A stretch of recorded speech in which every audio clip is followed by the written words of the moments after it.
Hello, everyone, and welcome to Hit and Hustle from IRSportsDaily.com. I am your host, Greg Flammang, and with me, as always, is Jamie Uyeyama, Mr. JMA University. It is Thursday, September 18th. We got the Purdue preview and prediction show on tap for you today. We're going to look at a lot of what Jamie wrote in his scouting report. That is, again, the best in the business. I'm telling you. How long does it take you to do a scouting report?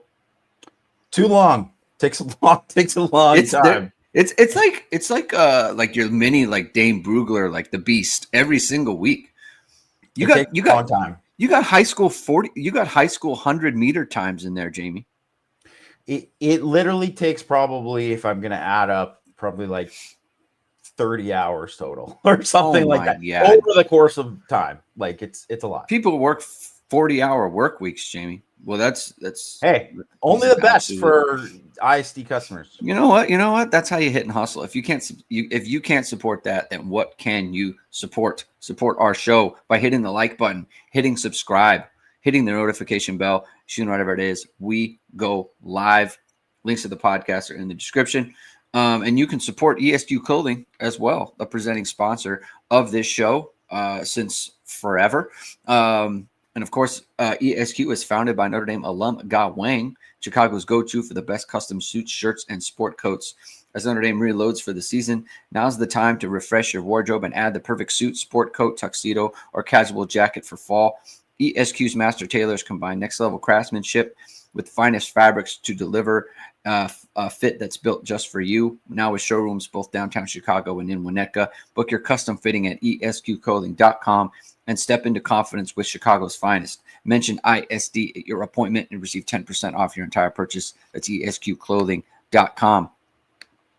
Before we get to the preview, some news and notes from what everyone spoke about with Marcus Freeman today. Is a quick little conference call. It looks like Noah Burnett is hurt. It sounds like a hip problem. Everyone's asking if it was on the extra point.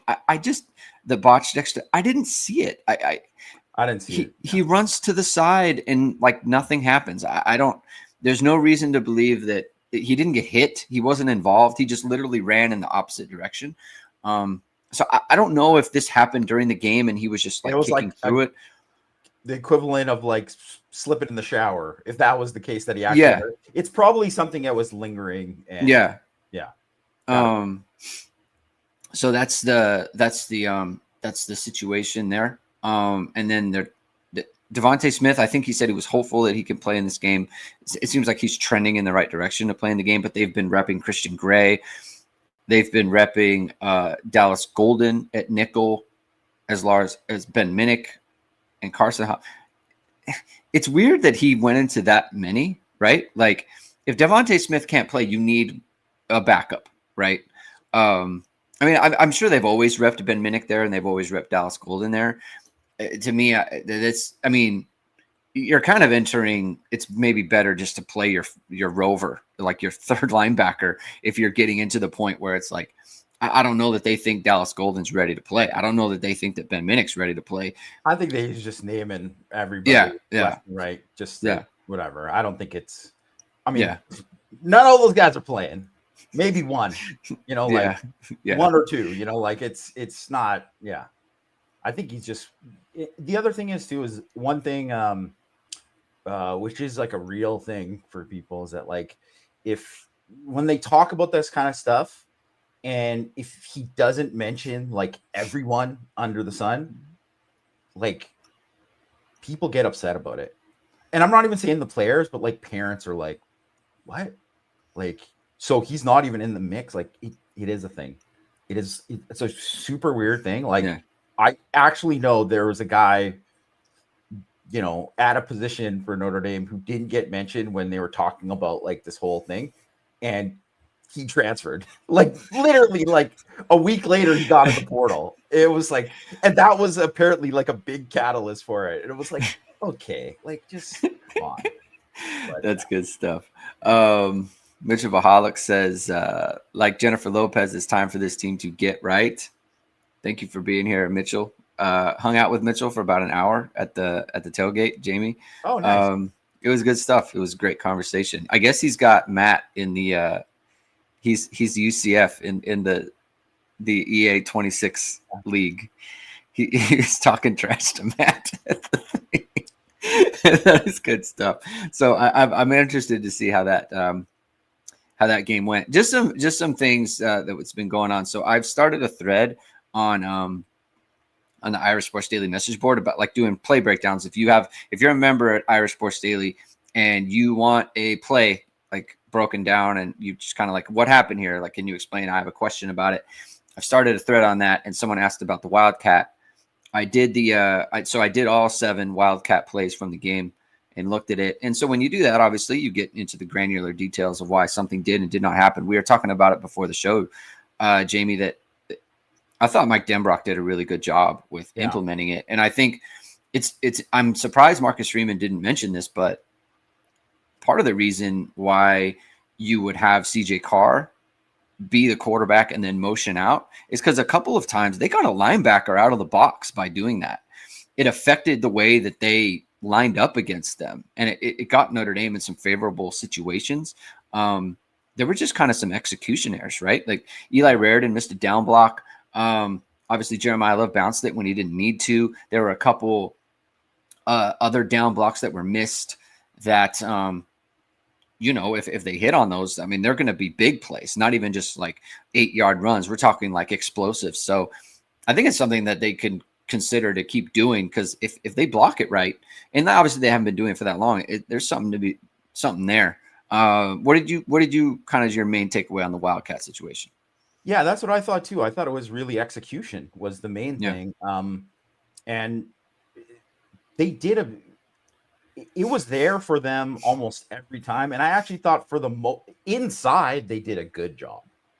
Inside, it was the edges where they had more problems in general, right? So I think that was, to me, actually like really encouraging that that it was there. And we were talking off air before about how it was a much better game for the offensive line, like much better, obviously, but still, like, I wouldn't even say it was like a great game. Like, they are still can level up like quite a bit, and we're playing at a much higher level last year. And that typically happens, during the season too, right? Where the line plays better as a unit, and obviously they're going to play better together once they have like more Kirby Lambert's getting more reps and all that kind of stuff too, right? But I thought Denbrock, in when you look at especially all the stuff that he did, how that Wildcat, I think it was a good wrinkle. There was like a good stuff. I posted a couple of ones of like them running ISO, which were really nice. I thought he obviously dialed up some great plays too that were like, the wheel to Love was a really great design. That the flea flicker was a great design. Like, I thought he did a good job. Like, and you know what? I mean, I would say too, and it's never a play, because I purposely, I'm not trying to like point out what a bad job a guy did, but man, Malachi Fields, that was not a good route on that slant. He can do a better job than that. I think he kind of alluded to that as well. Yeah. I think he just didn't, he just didn't press the corner, and the corner got his hips turned inside, which is like not what you want when you're running a slant too. Like, against a worse corner, you probably beat him, but it's not against Will Lee. Yeah. And also maybe just throw the fade, man.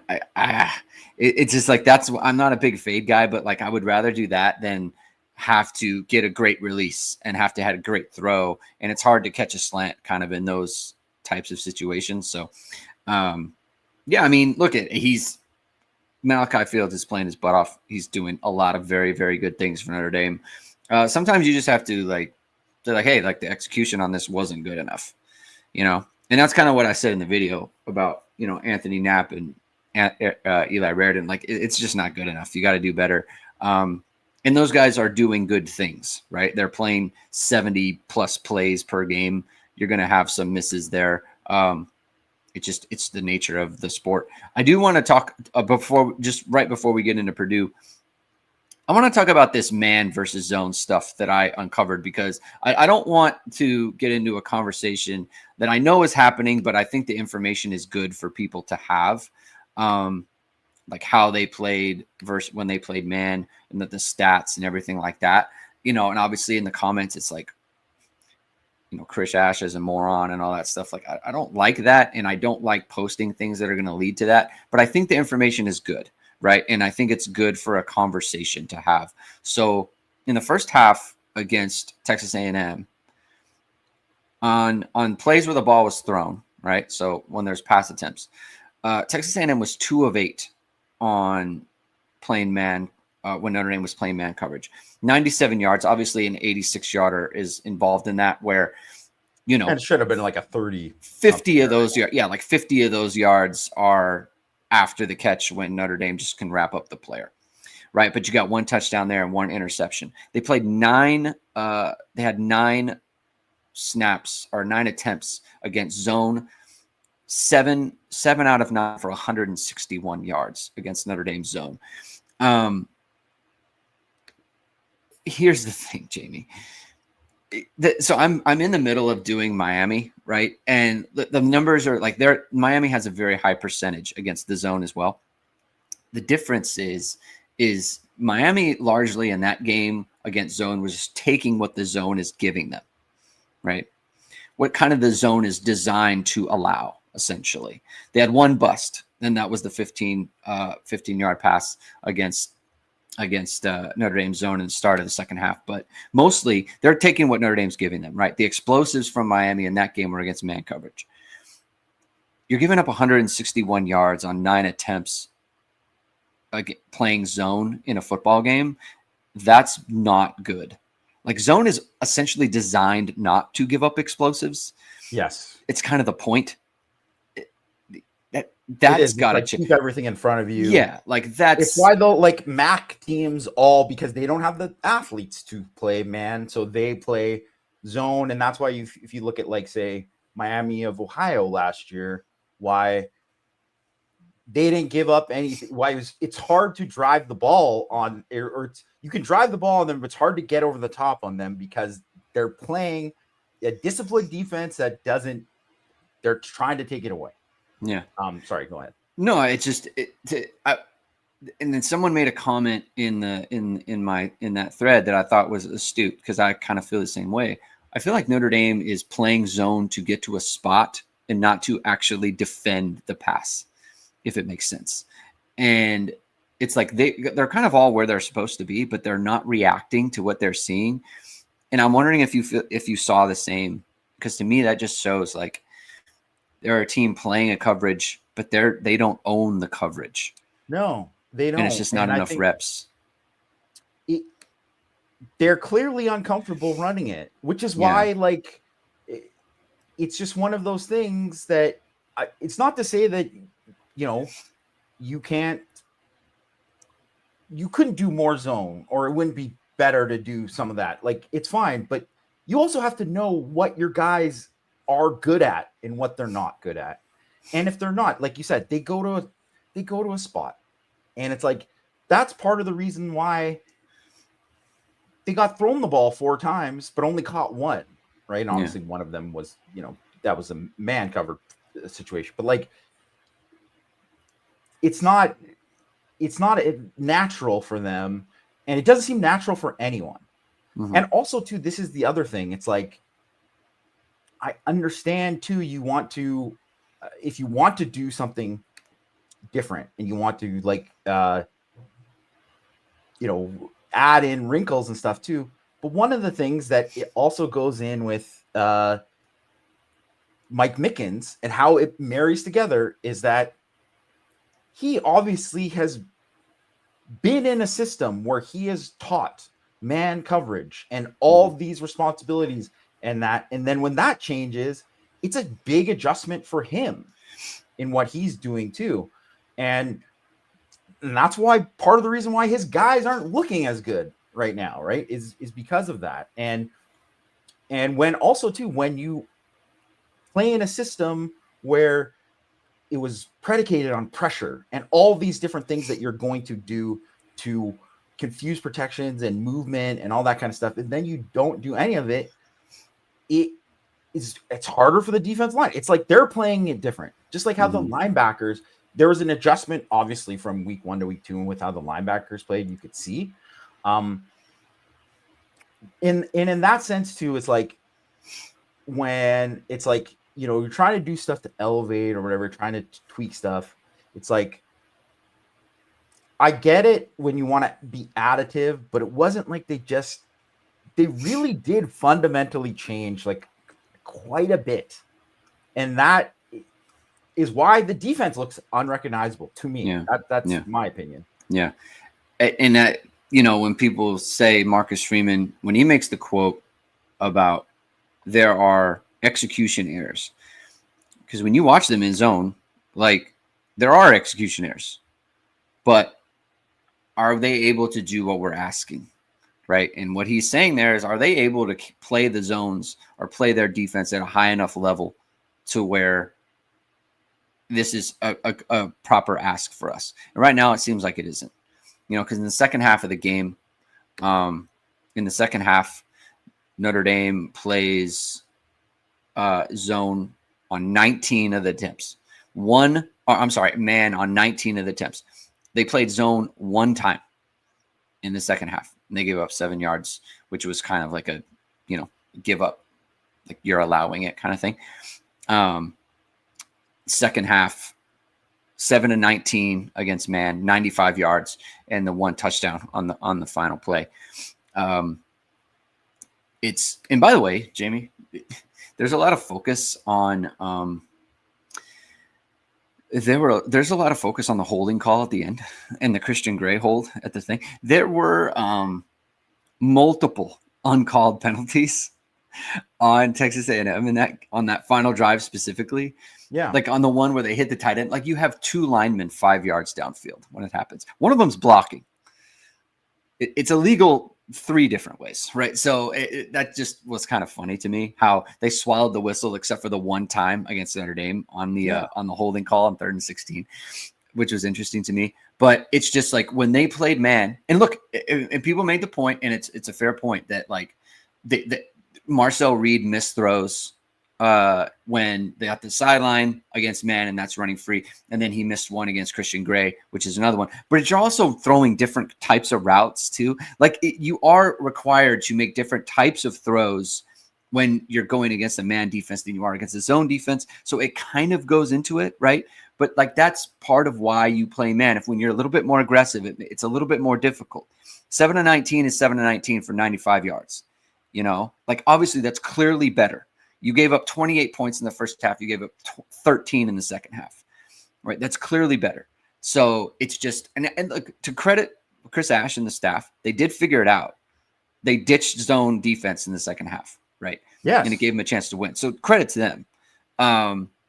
So we'll see what it is going forward, but just kind of your overall thoughts on kind of zone versus man, then we'll get into Purdue.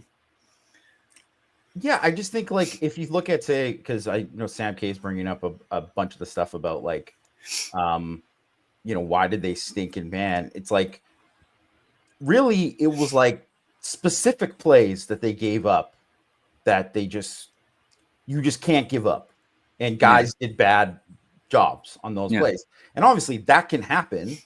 But again, it's part of it is what Freeman said, where it's like, the front has to marry with the back, where it's like if every time they ran play action, you're not getting pressure.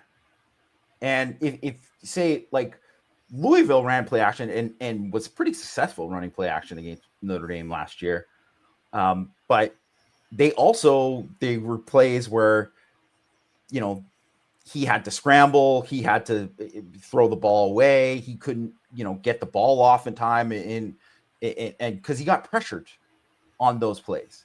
And when Freeman's talking about the velocity of the defensive line and all that kind of stuff too, it's like the way they played and the way they had was like, it felt intentional, at least, like that they played it wrong. It's like you can't just play man and then be like, rush 3 with the spy. That isn't helping them. That gives too long for, I think, to develop, and maybe you're like keeping him in the pocket and maybe he'll throw it to you or whatever, but he threw it to them 4 times and they caught only 1, right? Like, so it's just one of these things where you have to do more with it. It's got to all come together, and which is also why it's like, when I get it, where people are like, man, this is just trash, I can't stand this, and like, I don't know why he was hired, and blah blah blah blah. Most of it is fixable, in my opinion. Most of it is fixable. It is fixable because it was working. It worked. Yeah. Like, this team worked defensively. They need to figure it out, right?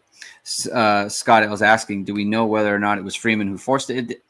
It got fixed is the point, right? Yeah, it doesn't matter who. Like, to me, it doesn't matter. It's up to Freeman to figure out, what that all means or how. But for us, as long as it gets fixed and as long as there's changes made that benefit the team and the players, then that's all that matters to us. It's just a matter of what's the output. Yeah. What's the output? Doesn't matter. It's just like, if all of a sudden, say, like, let's just say Jawan Sider was the one who's like, I think we got to go wildcat and whatever. Yeah. And it's like, everybody's giving Dan Broad credit. Honestly, does it matter? Who cares? His guys were more successful because they did, like, so it doesn't matter who did what or whatever. And obviously they can evaluate if, like, hey, Ash isn't doing enough to make adjustments or whatever. That'll be evaluated. But it's just, the thing is that you can't let it get to the point of where it was in the first half, where it's like they have half of that. 1 or 2 series, okay, like, it happens. They got to make quicker adjustments on the fly. Yeah, they got to figure it out, right? And they've got to work together. It's like I said before, like, Chris Ash needs to he needs to trust his coaches. He needs to trust his team. He needs to trust his players, and he needs to, have some humility here and say, like, hey, what I had in mind, or what we were doing, or what we're, whatever we were working on, like, it's not working, and we need to figure it out and make it better. He said himself, like, he has a ton of talent on his team. So if you have that much talent, as you say, then the result is unacceptable. It just simply is. And I think everyone kind of understands that, right? Like, no one, I mean, they're whatever, 129th and this, that, and that stat or whatever. You don't need to look at stats to know, like, it's not working out. They need to come together, right? And figure it out. You can come together with the Notre Dame community, Jamie, this Saturday against Purdue with some pickleball and H2 pickleball. And you can join their pickleball community, right? Community is important. H2 Pickleball is, of course, founded by a Notre Dame alum, Todd Hill. He's teaming with fellow alums Jack Gibbs and Will Howells, who is a top 10 pickleball pro, to bring Notre Dame fans to the Notre Dame Pickleball Crew League. Besides football, what better way to connect and engage Notre Dame fans than through pickleball? Membership is free, and members will have access to special pickleball events and discounts. The first event will be a tournament before the Purdue game. There are medal rounds to be played on Friday at the Steppen Center on campus, and will also feature exhibition matches between Holtz's heroes, Reggie Brooks and Steve Verline, versus the Golden Legacy of Josh Lugg and Ian Book. A portion of the proceeds will go to the Rockney Athletics Fund to support Notre Dame student athletes. Contact Todd at h2pickleball.com or 574-339-5195 to join the league.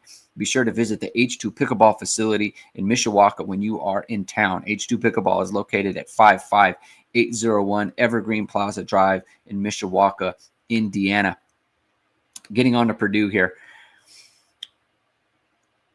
It's not what they were last year. This is a viable football team. They do some good things. They do things that are competitive, right? They were competitive with USC. USC was clearly the better team. Purdue had maybe the flukiest touchdown I've ever seen. It actually was the flukiest touchdown I've ever seen. They did a throwback to the quarterback that was dropped. It was actually perfectly covered by the linebacker. Great job. I think it was Eric Gentry. The ball was thrown over his head. The ball was dropped, and it was behind, so he was able to pick it up and run for a touchdown. Honestly, incredible heads-up play by him, but so fluky.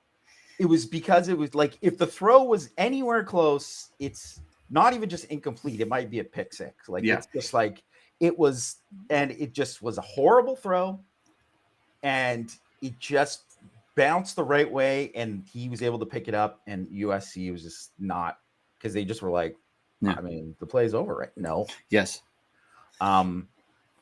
So that did, I think it's fair to point that out, that they had that, and that made it closer. Same time, he threw 2 picks in the red zone. Brown, their quarterback Brown, threw 2 picks in the red zone. Mm-hmm. Like that, is pretty much what swung the game, right? Like they could have scored there, that changes the game. I mean, in the same way though, that like it was pretty close. Like they did a defensively too, and they're lacking defensively in a lot of areas. I think, they don't have a lot of good depth up front. They're not great at defensive tackle at all. Like they have DB wise, it's not great. But they are well coached. And that honestly makes such a huge difference. It makes such a huge difference because they actually had better players on their team last year, and they had no business being that bad. Yeah, they really didn't. They just did a horrible job with that staff. Did a horrible job, and I mean, because some of those guys are playing for other teams right now and doing pretty well too, right? So I think Purdue, under Odom is gonna, like, later on they're gonna be like pretty solid. Like they're gonna be, a bowl team every year, I think, like, for most years, right? As long as they have like a quarterback. And I think Brown is a pretty good quarterback. Yeah. I think he's pretty good. His offensive line stinks, but they have a good, they have a good back. Devin Mockabee is a good back. He's had like pretty much no room, but he's a good back. They have some talent at receiver. They don't have like, studs. They don't have Craver and Casey Concepcion, but they have some talent. So they can present, like, I think the spread is like whatever it is. I don't know. It's like 3.5 touchdowns or whatever it is. It's probably too big. Like I think that's like the sports books kind of like taking the number of like what, Purdue was supposed to be, and there's still other projections and all that kind of stuff that's going. Purdue is better than that. I think Purdue is going to be like pretty competitive most of the year, provided they can be healthy enough. And I think, they can give Notre Dame a game, but Notre Dame should dominate in certain areas. If they don't, I mean, it's pretty damning if they don't. Yeah. I mean, something that just kind of sticks with me, something that is, I think, notable. Obviously, the caliber of opponent is a little bit different, but last year, and regardless of Purdue, because they weren't very good, but you go into a game like this, you just kind of knew, like, Al Golden's going to have this quarterback spinning in circles. And he's done it against the best you can think. I mean, CJ Stroud, right, was completely flummoxed in the first game, right? He did this to Caleb Williams, right? Like he did it to pretty much every quarterback that he's played against, had them just not knowing what to do. There's been 2 games for Notre Dame this year, and they have not done anything to make Carson Beck uncomfortable, make Marcel Reed uncomfortable, right? They've been outcoached offensively. He has not been able to get over on the offense yet.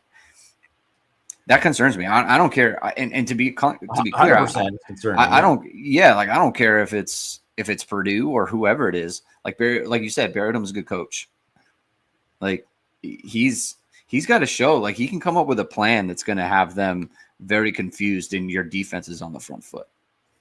Yeah. Well, and their OC is Henson from. He was the Josh Henson, the O-line coach at USC. He was the O-line coach at USC. And actually, I thought he did a really good job with that USC O-line that wasn't like talent-wise was bad. Like they held up a lot better, but I think there's a lot of stuff there that is, that he's taken from Lincoln Riley. And like their screen game stuff is really good. Like they execute well there. I think they, do some things to get matchups to take some shots too, right? And I think it's a little bit misleading, that he threw for 300 yards. It's like, well, he threw a ton in the game, and that's part of it. And they couldn't run it all, so it was like, that is a big influence on the game of what they were doing. And he did throw the 3 picks too, but they're gonna challenge Notre Dame there, and frankly, like it is something that when you come into this game, it's hard not to imagine that they are, in this game. If this is Al Golden, you'd just be like, well, maybe they'll score on the first drive or get something because they'll have a good script, and then it'll settle in. They score 13 points or whatever like that. Yeah.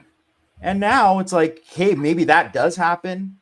But there's a wide range of outcomes. And I think, honestly, the key to the game is going to be Notre Dame's defensive line, which obviously has not played great so far. They have to dominate this game because their O-line stinks. Their O-line is not good. Like, they don't have a power 4 O-line. And when I'm saying, like, they don't have a power 4 O-line, like, they literally don't have, like, one guy who would be, like, I would say a power 4 starter anywhere else. Like that's or very few programs, most power 4 programs. They don't have that. So, and they have like no depth because they haven't been trying other people. Like, they got problems at DB, but they're like benching guys and putting other guys in. It's like they're not even trying it on the O-line. Yeah, because they don't have the people. Yeah. They don't have the people, right? So that's something I think where like if when we're talking about a get right game, it's got to be a get right game for the D line and the pass rush. And if that happens, I think, the defense will be fine in this game, no matter what. Like they can have enough answers because they'll get to Brown enough. I kind of wish this game was on the road in a way, because if like the start isn't good. Yeah. Because people are unhappy with the DC enough to where it's like if they give up a touchdown or something on the first drive, people are going to be booing. Like there are going to be boos if they, and it's like you're already 0-2. Like you don't want that. Like they do need to have a fast start. And it's interesting to me how the national kind of narrative around Notre Dame is that this is like a very good team that just happened to lose, combined losses by 4 points or whatever it may be. And I feel like it's a little bit more tenuous than that. Like, I understand like the national people, like they don't look at the all 22 for days straight. Right. And look at every play over and over again. And like, I just feel like it's a little bit more tenuous. Like I don't know that we can assume lesser opponent, greatly better play, because I don't work like that. Like I think that if there was better play in there, we would have seen more of it, regardless of who the opponent is. So it does make me nervous, like you said. Like it's got to be. Well, because the thing is that what we haven't seen any of really is any boom, or very minimal boom from the Notre Dame defense. Like it's not like, because there's like, there's boom or bust, bend or don't break, or whatever, or like bend, but then you eventually break. What is Notre Dame? Notre Dame so far has been like bust. That is it. And like there's just not a ton of great plays. Bend and then bust. Yeah. That has kind of been it. Like there's just not. There's very minimal. Like when you have to highlight something that isn't really like, hey, this was a good play, but it's like you wouldn't normally highlight that play on film. That says a lot. There hasn't been enough. And that's also too why when we've talked about like, and I'm sure the coaches, recognize this and kind of based on what Freeman said today in his press conference, like, Tay Johnson's going to start because, Schuler's going to be out the first half. Like, like Tay Johnson did in the second half and, needs to play more. KVA needs to play more. Because I'll tell you what, too, with KVA, you always notice him. You always notice him in a good way. Like, he is like on the play where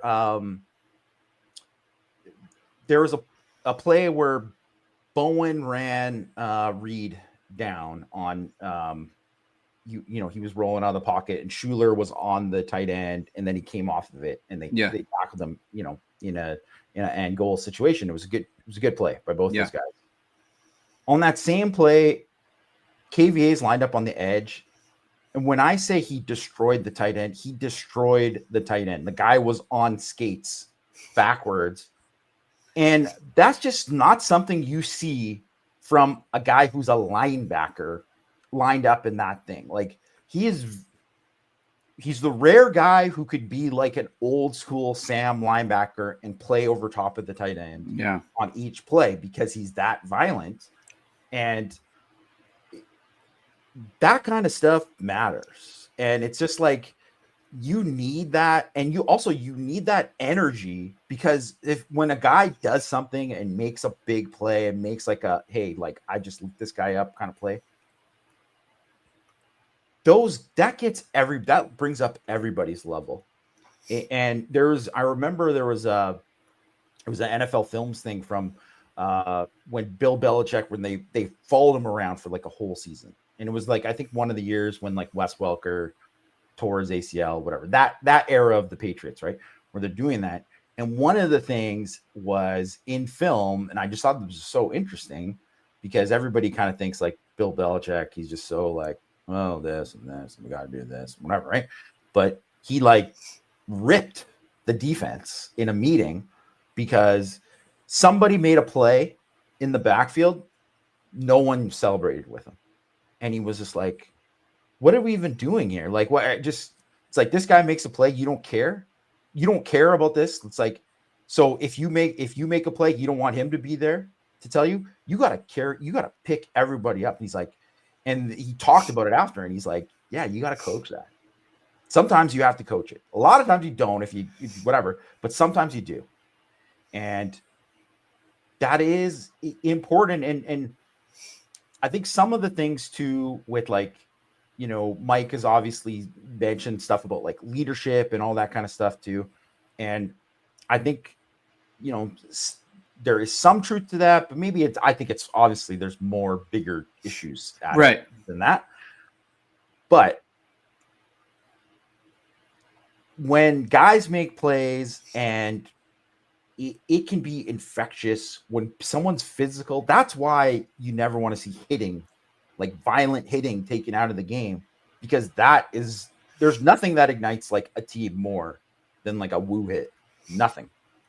Well, like, I mean, the Bowen plays, he had a couple. Yeah. Where he's wiping dudes out. And it's like there wasn't a big thing after that.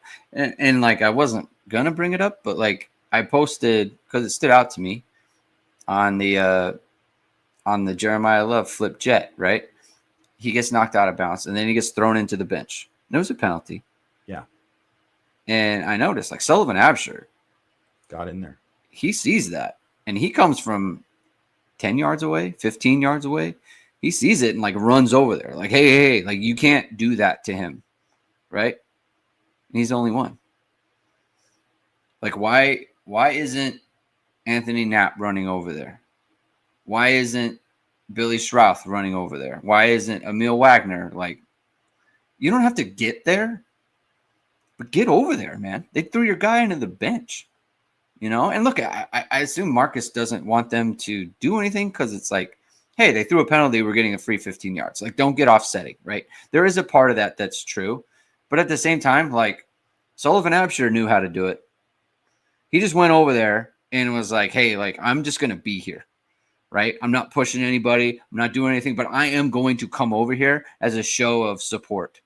And he was only one, which maybe it's something, maybe it's nothing, right? It's something I noticed, just back up your guy, man. That's the best player on your team. You can't throw my guy into the bench. Can't do that. So it's just something to consider. For Notre Dame's offense, what do you how do you think that so you said they their secondary isn't very good. This is a situation where Notre Dame's receiving core can have a big day. I hope honestly, I think they need to keep the same game plan and attitude in this game as they had against Texas A&M. Yeah, I don't want to see a bunch of dropbacks and stuff. Like you're 0-2. You got to be a good football team. You have to go out there and, hey, we're running Jeremiah. At this point, like Jeremiyah Love and Jadarian Price, 18 carries apiece or whatever it might be. Like get them the 35 carries again. Yeah. If need be. Like to me, that's got to be. I understand you can take advantage of their secondary at times. You need to feed those guys like that. I don't think that can change. And a lot of times what happens, and I think this is true of like a lot of market, especially the NIU game last year, they got away from like, hey, we want to try to throw Riley Leonard. Like let's throw it, right? Let's not be the physical thing. Let's throw the ball and let's try to work on that and look where it got them. Like, I don't want this to be a thing where it's like, hey, let's drop CJ Carr back 40 times. No. Let's run at them again. That's got to be the game plan, in my opinion. It's got to be it's got to be the identity, right? Because I think it, and I wrote about it in 6 Thoughts too. Is that like, yes, the downfield passing, of course, like to see that kind of game and like, spreading the ball around, several guys making big plays, Denbrock dialing up stuff, Malachi Fields getting more like. Everybody's getting in on it. It's great. Eli Raridan's like looks like the elite kind of tight end. He's showing that he could be that guy. All that's great. But it doesn't matter if you aren't. The thing that helped lead to that was they were so worried about Notre Dame running the football. Yeah. And that is what helps contribute to that. Because that is the kind of thing, like how we kind of talked about with Miami. It slows down the pass rush. That absolutely slows down the pass rush. And I just think so like Jeremiyah Love had on receptions and runs, he had 9 missed tackles forced in the game. Like, obviously that's good. Like that is Jeremiyah Love. Like that is exactly the kind of thing that you want to see. It's like, well, eventually that's going to turn into one of those is going to be like a 50-yard house call or whatever, right? Like that is just going to happen. So you still have to do that. And that still has to be first. And then, that's how it's got to be. Yeah. But I will say though, like, there are going to be plays that are there, 126 in EPA per pass.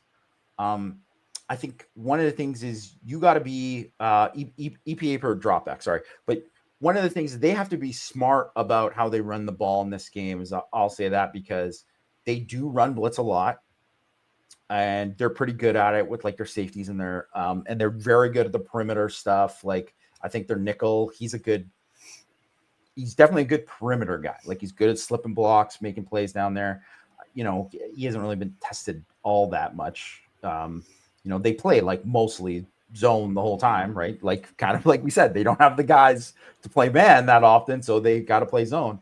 And they got to be kind of smart about it. And I do think if like similar to kind of what they did in this game too, where they had some of the stuff where they bullied them, but other stuff where they like spread them out and did it run on some other like regular passing downs and all that. Those are always opportunities when you have backs like Notre Dame's. Yeah. A lot of people talking about, and Marcus Freeman was asked about Will Pauling and Jaden Greathouse in this game. If the team's playing a ton of zone, could be an opportunity for those guys. Do you see an opportunity for them in this game? Yeah, I definitely do. I mean, I think one of the things that they'll probably do in the game, like Purdue wise, is I think they're probably going to pay a bit more attention to, Fields and Raritan, because I think one of the things that they kind of chose, it's like kind of like a pick your poison when you play at USC. And one of the things they did was I think they put a little bit more emphasis on Makai Lemon. Mm-hmm. And Lane, he only had 5 targets in the game, but like he had 3 huge plays, right? So, and they got killed with like McCree also, he was able to get that too. So I think this could be another big Eli Raritan game. I think this could be a really big game for them. I just think it's so important that they get out to a fast start. Certainly take the lead. It's like 14-0. If they get to that point, I think they can settle in, because I do think the way that, it's not a complaint on my part, right? Like there is just a world where this team specifically needed to open with Purdue, and build some confidence and just not go into 2 immediate buzzsaws like they did. I mean, it is what it is, and they got to own it, right? They knew it was coming, and they were in the playoffs last year. But like, think about the last time Notre Dame, they've played 6 straight ranked opponents. Yeah. Like people talk about like, oh, Marcus Freeman's lost the last 3 games. It's like, yeah, his last 6 games are in Indiana. That is the dumbest thing that I hear when anyone brings that up. I just like his last 6 games are Indiana, Georgia, Penn State, Ohio State, Miami, and Texas A&M. Yeah. What? Like, that's not a thing. Like, all your favorite teams right now started out with what, like USC did. Like, but Purdue is the best team USC's played. Yes. Like, and we're looking at them. Purdue kind of showed some warts for USC. I'll say, because I know that like Maivia, like people are like, oh, he's number 1 in QBR and all this and whatever. Like, he made obviously some great throws, and he can do that, right? He's another guy. He threw the ball to them 4 times. They didn't catch it enough. Like, it's like they didn't catch it at all. Like that. Those are the kind of things that change the game. Like, you have that many turnover-worthy plays, but they don't deliver on it. Like, that's going to change, how the game happens. And I think like they made him like, how about this? He didn't have to check down once in the first 2 games of the season. Like, that's insane. He never had to check down once. Like, and that's like a real statistic. He like did not check down once the first, like he was basically playing 7-on-7. So it's like, there are different things that are going to happen with him where he's going to have to be challenged more. And I think too, you saw kind of like with their line as well, even though like Purdue basically just was like, they blitzed 4 plays, 4 out of 30 dropbacks. So, because of course they're trying to do as much as they can to not get beat over the top. They got beat over the top sometimes, but like, I think all things considered, they probably did pretty good, kind of holding USC to what they held them to. Do you kind of understand why Chris Ash goes into the A&M game thinking we can't just play a ton of man against this team? Do you kind of get it? Because the thing is totally. I kind of get it. Like Hobbs had he could not handle Craver. He could not. And Gray had a heck of a time with Concepcion. Like I don't want to I want to be fair to him in the sense that I get it. like, I understand. I was sitting up there being like, man, I know people want him to play man, but they cannot handle these guys. And granted, like it ended up going better, and he bit the bullet, and he said, okay, we got to play man now because the zone is not, we're getting shredded. So, but I get it. And the underlying issue of that is they were getting shredded. They were getting shredded, but I mean, they were overmatched. Yes. And that is the underlying issue. If Notre Dame ends up winning 40-34, that issue still exists. And so I kind of understand, like they've got problems in the secondary. Also, this is the other thing though, like they've had during that whole entire time with Golden, like he didn't have Kyle Hamilton that whole time, right? Like it wasn't like he didn't inherit that when he came in. He was like, that was a new thing. His first year. Well, in 23, it was 23. It was Brandon Joseph, who was 22 was Brandon Joseph. Watts wasn't starting yet. Watts was like not even really playing early in the year. He didn't start until like the final 4 games. The final 4 games until like after Navy. That was when it started. So it's like you had Brandon Joseph, you had DJ Brown, and Ramon Henderson. And Ramon Henderson. Like, and you had a Cam Hart, who was in his first year as a starter. Clarence Lewis. And BMO was obviously there, but like he wasn't starting right away. And the reason why he started right away was we started when he did was because it was like, well, they just need him. They absolutely need him. And they couldn't run all the stuff that they want to do, but it's like they still found a way to get enough pressure on it. And then as the players got better, they specifically, I think at linebacker, they became way better pass rushers and all that too. All that kind of add in.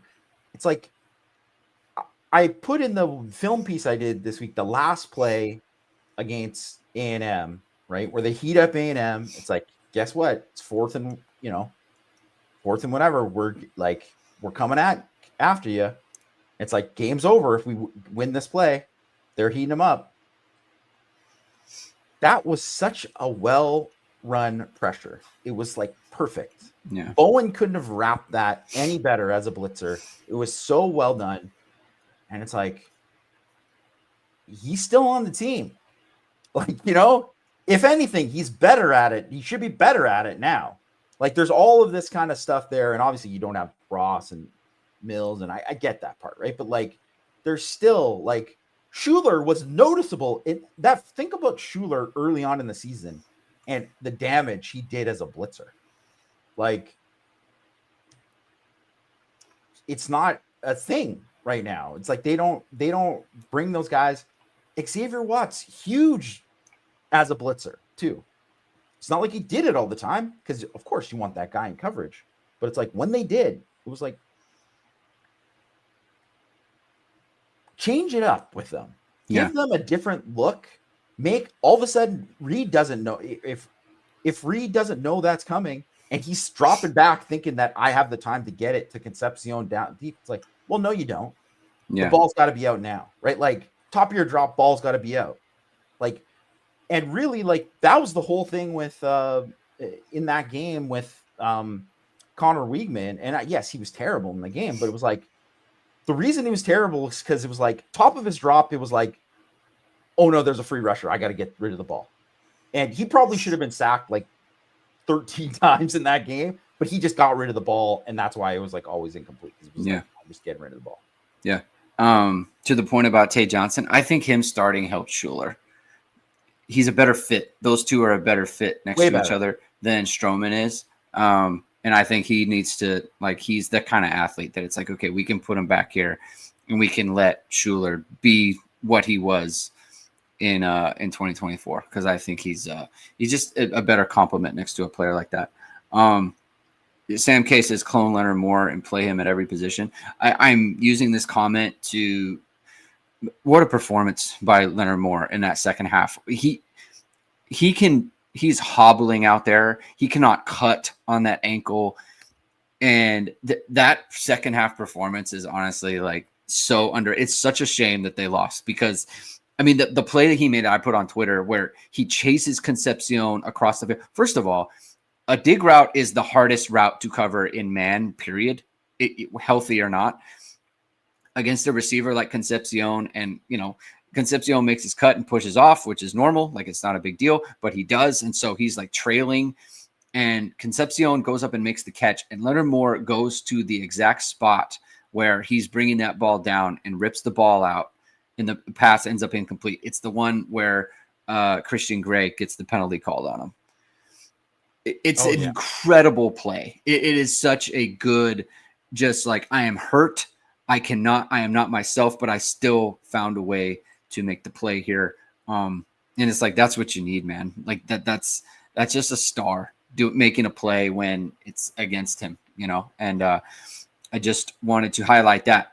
Okay, let's get to predictions in this game. Jamie, what do you got? I mean, I can't predict that Notre Dame's defense isn't going to give stuff up, because I think, just at this point, you can't really feel confident until you kind of see them adjust to, what you hope. And then you see, like, the pressure put on the quarterback that you expect. I do think they're going to,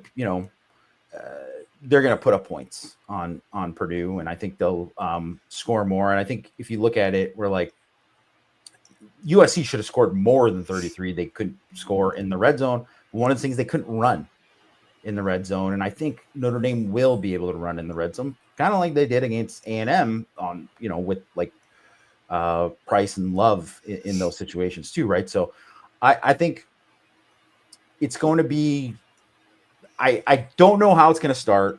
I have no idea, what it's going to look like, but I'm going to predict that Notre Dame wins 41-24. Jamie says 41-24. Justin NT Sniper says Notre Dame 54, Purdue 28. Jacob Paulus says 45, Notre Dame 45, Purdue 27. I have Notre Dame 38, Purdue 24. So we have the 24 correct. 24. It's a lot of points. But it's like you got to go where it is on that. The good news is the offense has looked good enough to where it's like you can reasonably expect them to put up points. That's the good news for Notre Dame. It's hard.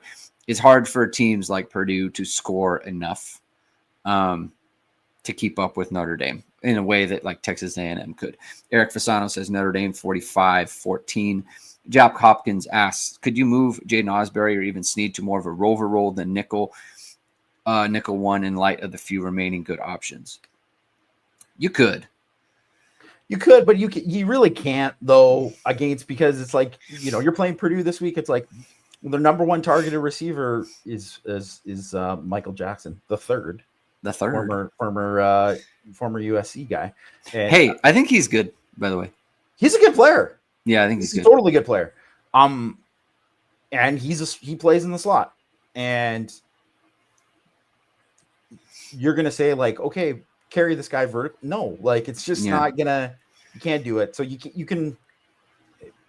They're gonna play like.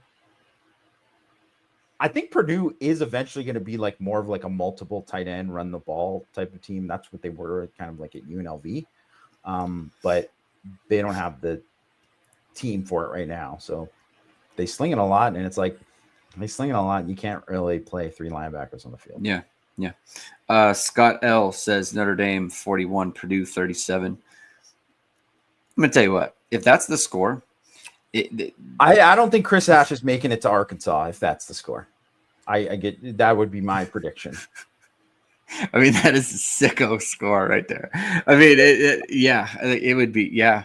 I mean, for all intents and purposes, like it would just be, this is not working. You just not working. Yeah. Jacob Paul says, "Are you doing a Friday show?" I'm not. That's kind of not working out with my schedule, my normal schedule. So yeah, want to do Friday shows, but It maybe in later on in the year, but I thought my schedule would be a little bit more open than it is, and it isn't. So the Friday show is a casualty of that. So yeah, so that's what we're gonna do. We're gonna end it there. Thank you everyone for tuning in. If you like what you heard, hit the like, hit subscribe, hit the notification bell. So whatever it is, we are going live. Jamie and I will be back on Saturday for the post game show. I'll be back Sunday for the morning after recap, and then on to Arkansas. So thank you everyone. We'll talk to you soon. Enjoy the game. Keep hitting and hustling.